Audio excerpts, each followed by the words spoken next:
Hi, Chad Imhoff here. This week we're going to talk a little bit about alternative uses for enactments. Enactments can be used for lots of reasons. The primary one is that we would have a new experience. But I use enactments in lots of situations and scenarios to get lots of different responses. So if I feel pretty stuck, sometimes I'll use an enactment to kind of move them.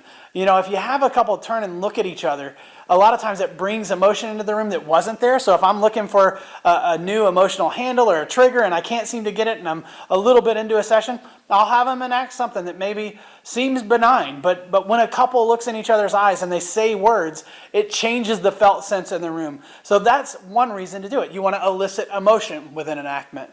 Another reason to do an enactment is if you kind of feel like maybe somebody's blocked. They're stuck in a spot and you're trying to kind of like open that up. So typically if I have a pursuer has this one narrative and the withdrawer won't kind of help me with it sometimes, or they're kind of complicit or maybe placating, I'll have a pursuer turn and enact something that I don't think is necessarily right on.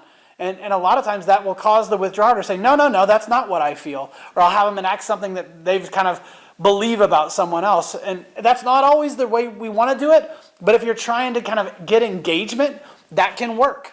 Another reason that we want to do enactments is just to kind of solidify the work, right? To kind of give permission for protective behaviors, which can be really powerful in a session. So if I've never heard my partner say, hey, it makes sense what you do. It makes sense that maybe you go away in these moments of distress, or you go away because you've always had to. That's not necessarily a new, deep, different thing about me, but it kind of gives permission to my partner for their protective behaviors, which really frees them up to have the behavior, but also examine the process. So man, you guys, we get better together. I'm sure there are lots of people doing lots of different things with enactments. If you've got ideas about how we could use enactments or how we can do things different, I'd love for you guys to comment on this or share it with me directly. Thank you for checking this out.